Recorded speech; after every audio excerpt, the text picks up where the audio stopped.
The 73rd stop didn't make the news. It happened on a Wednesday morning. Gray skies, school traffic, the kind of day people forget even while they're living it. Darius Green was on his way to work. Same route, same hoodie, same coffee in the console. His car, a faded blue Toyota Camry, had a cracked taillight and out-of-state plates, but it was registered, insured, legal. He had been stopped before, 72 times in the past 6 years. Every time. Routine check. Every time, you matched a description. Every time, just doing our job. That morning, the officer didn't even ask for his license at first. He walked up, hand on the holster, and said, "You in a hurry today?" Darius knew the script. He kept his hands on the wheel. He smiled like he was supposed to. "No, sir. Just headed to work." The officer circled the car, peered into the back seat, knocked once on the trunk, then came back and said, "You've got a busted light." Darius already knew. "I've got the part, just haven't had time. Step out of the vehicle." It was always those 5 words that shifted the energy, not a request, a command. Darius didn't argue. He got out slowly, hands visible, calm voice. The officer patted him down. No weapons, no drugs, no cause. But still, a ticket. Failure to maintain vehicle safety. He didn't fight it, just like he didn't fight the last one, or the one before that. 73 stops, and a spreadsheet at home to prove it. He was keeping track, for someone, for himself, for when the pattern became the story. He didn't know it yet, but the next stop, number 74, would be the last one, and that one would make the news. The day of the 74th stop began with rain. Light at first, then harder, then relentless. The kind that soaks sidewalks, distorts sirens, and makes every street mirror a sky you'd rather not look at. Darius was running late. His manager had already texted, "Clock in by 9, or don't come at all." He skipped breakfast, tied his laces in motion, locked the door with his foot, slid into the Camry and wiped the fog from the windshield with his sleeve. The tail light was still cracked. He knew it. He told himself, "Just 2 more weeks, and I'll have the money to fix it." But money doesn't buy time, or safety, especially not for people like Darius, not in counties like this one. At 8:43 a.m., he turned left off Maple Avenue. The dash cam in a nearby patrol unit caught the motion. A cruiser rolled out behind him, lights off, quiet, watching. At 8:06 a.m., the siren lit up. Darius pulled over immediately. Hazards on, engine off, hands on the wheel, just like every time. A young officer stepped out. Not one Darius had seen before. New, tense. He approached from the blind side, avoiding the driver's mirror, tapped the glass with a flashlight, even though it was daytime. Darius rolled it down halfway. "Morning, officer." The cop didn't respond, just stared. Then, "You know why I stopped you?" "No, sir." "Broken taillight." Darius nodded. "Yes, sir. I've been trying to. License and registration." His hands moved slowly. One to the wallet, one to the glove box. But the officer's posture shifted, as if each motion was an insult, a threat, a reason. "You got anything in the vehicle I should know about?" "No, sir." "Step out of the car." Those 5 words again. Darius hesitated. Maybe half a second. But hesitation for him wasn't neutral. It was interpreted. The officer's hand twitched toward his holster. Darius stepped out. Rain hit his face. So did something else. A feeling, a weight, like the future leaning in. This stop felt different. He didn't know why yet, but it would only take 12 seconds to find out. Officer Ryan Keller was 27 years old, graduated middle of his class, 2 years on the force. 0 disciplinary actions, 0 commendations.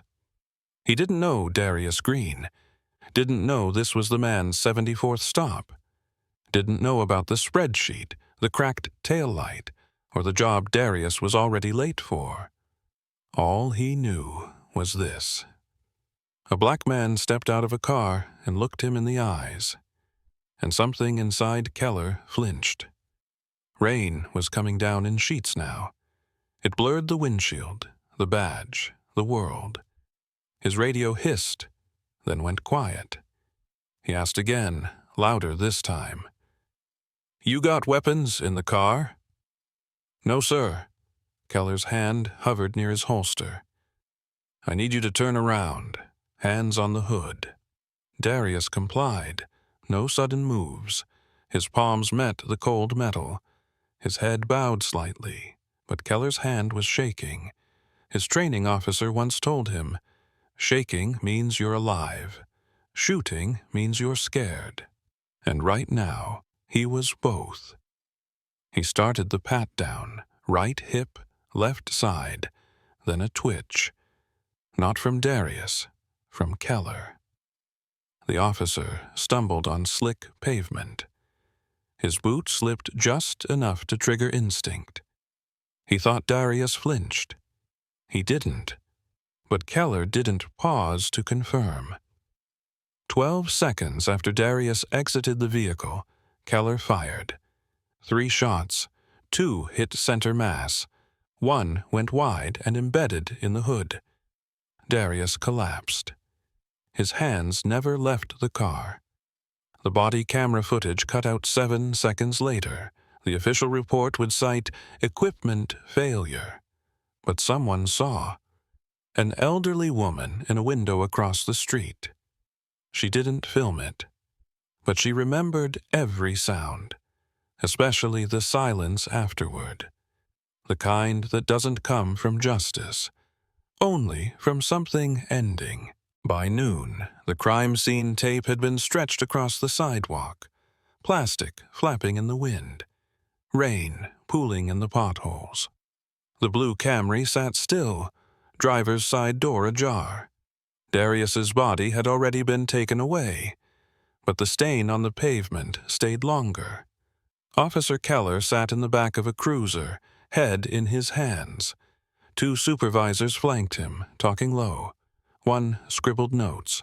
The other kept glancing at the dash cam footage. There wasn't much of it. Body camera. Glitched, they said. Dashboard unit? Water interference. Witnesses? None they could confirm. One officer said he saw a quick motion, enough to justify fear. Another said Darius had appeared agitated. The official language began forming. Keywords, safe words, non-compliance, rapid movement, potential threat. But the tape, the one thing that could have shown what actually happened, was corrupted. Conveniently. At 3:42 p.m., a press statement was released. Officer involved shooting under investigation. Suspect reached unexpectedly toward waistband. Officer feared for his safety. They always say that, even when the suspect was unarmed, even when his hands were on the car, even when nothing was there to reach for. And the community? They didn't need the tape. They already knew how this story usually went. Later that evening, Jamal Green, Darius's younger brother, stood in the rain at the scene, 21 years old, quiet, observant. He stared at the chalk outline. He counted the shells. He looked at the stop sign where the camera used to be. It was gone now. No warning, no explanation, no trace. Only silence. But silence doesn't mean nothing happened. Sometimes silence is the loudest part. Marla Green had buried her husband 10 years earlier. Heart failure. No justice to demand. No officers involved. Just a folded flag and the slow fade of shared dreams. But nothing prepared her for the knock that came just after sup p.m. 2 men in uniform, one with a clipboard, one with eyes that wouldn't meet hers. "Ms. Green, we need to inform you," she collapsed before the sentence finished. Later, seated on the edge of her couch, hands trembling around a mug she wouldn't drink from, she asked the first question. "How many times did he tell you he was scared of this?" Neither officer answered. She asked the second. "Was he armed?" They said, "We can't comment during an active investigation." She asked the third. "Where did they shoot him?" More silence. Then one of them quietly added, "Center mass, twice." Her hands tightened around the ceramic until it cracked. She went to the precinct the next morning, not to protest, not to scream, to ask for the footage.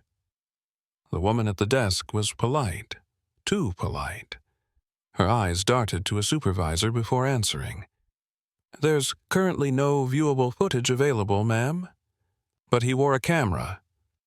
"Yes, ma'am. There appears to have been a technical malfunction." Marla laughed. Not from amusement. The kind of laugh people give when they've just seen a magic trick that costs them everything. "You expect me to believe that?" The supervisor stepped forward. "We're conducting a full internal review. You have our word." But Marla had lived long enough to know. A uniform's word isn't a promise. It's a placeholder. That night, she opened Darius's laptop. The password was her birthday. On the desktop, a folder. Stops. Inside, 73 PDFs. Date, time, officer, badge number, reason. He had documented every one. He was building something. Maybe a case. Maybe a legacy. Maybe a map of the slow erosion of dignity. She opened the last file. Stop number 73. Officer Price. Tail light. No incident. Below that, in small print, "Next time I'll wear a body cam of my own." Marla closed the lid. The laptop was warm. Just like her son's seatbelt had been, hours after they took his body away. At City Hall, there was a room with no windows, a single desk, a monitor, a locked filing cabinet labeled "Use of Force, Pending Review." Detective Alana Pierce sat in that room 3 days a week. Her job, internal review. Her specialty, plausible denial. She had seen dozens of cases like Darius Green, different names, same folder, same excuses. But this one felt off. There was no full body cam log, no dash footage synced properly, no incident report uploaded to the central system. All she had was a summary file. Suspect advanced toward officer, lethal force authorized. Except he hadn't. And the more she looked, the more she noticed what wasn't there. The timestamps skipped. The dispatch logs were missing 2 minutes. And the officer's written statement was only 4 sentences long. Pierce requested supplemental footage. She got a message back. Unavailable. Drive failure during download. Convenient. Too convenient. She filed a request with IT. Then another with records. Then, finally, a formal memo to her captain. 3 days passed. No reply. But something else arrived instead. An envelope, unmarked. Inside, a USB drive. And on it, a single file. No date, no metadata, no title, just footage. 17 seconds. The video opened on a shaky frame. Rain pouring. A blue Camry. A man standing still, hands on the hood. No movement, no aggression, no threat. Then, a voice. Nervous. "Sir, please comply." Then, a shot. Then, two more. Then silence. Then static. No flinch. No justification. No waistband. Just murder.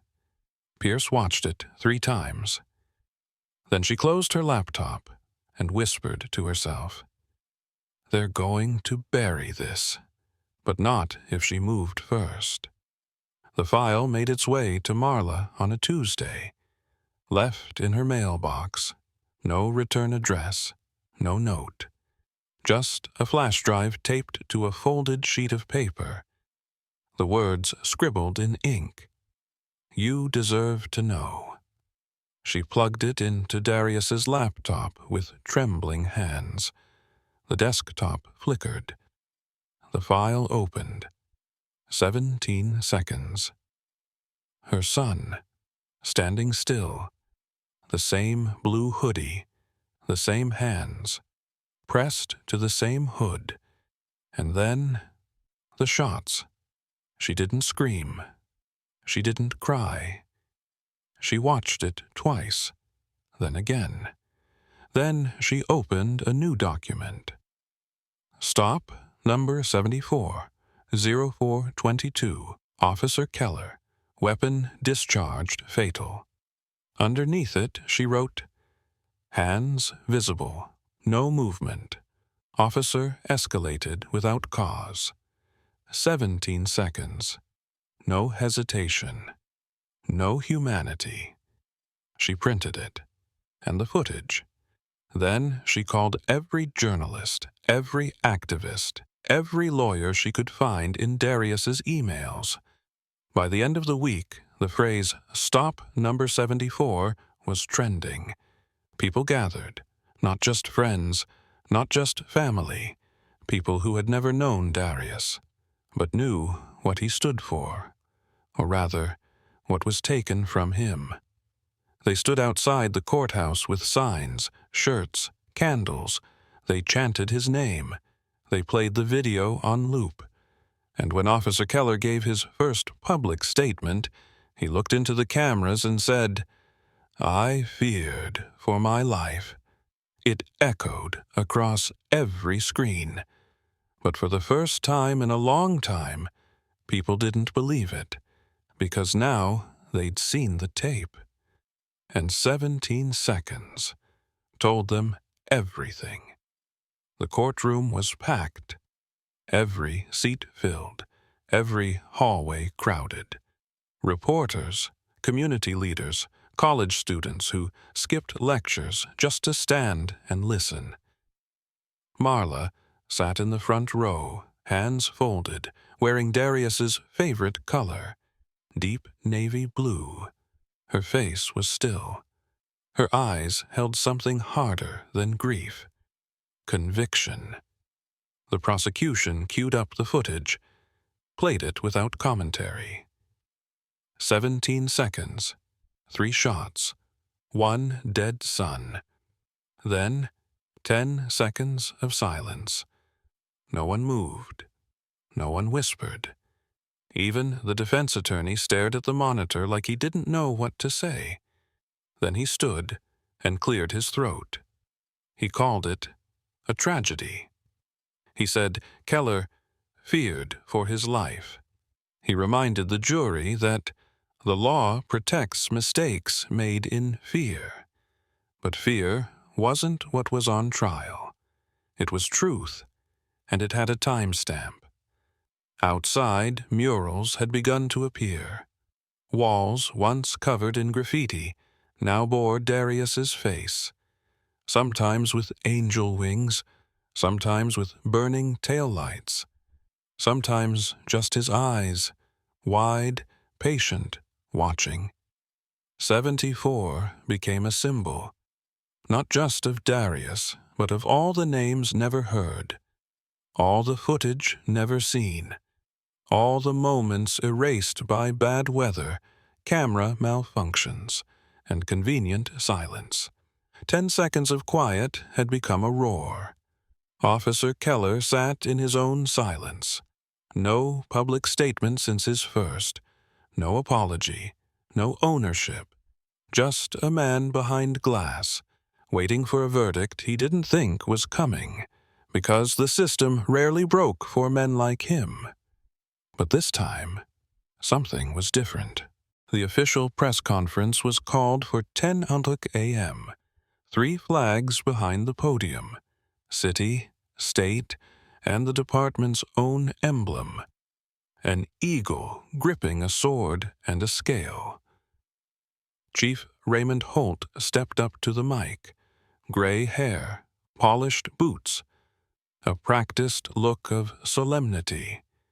Cameras clicked. Reporters leaned in. His statement began, as expected, with condolences. We offer our deepest sympathies to the family of Darius Green. This is a difficult time for our city. Then came the shift.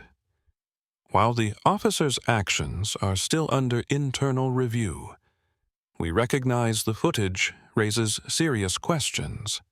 That phrase, raises serious questions, was the closest thing to an admission anyone had heard in years. But it wasn't accountability. It was public relations, a way to calm the storm without changing the sky. Behind closed doors, the department scrambled. Old case files were reopened.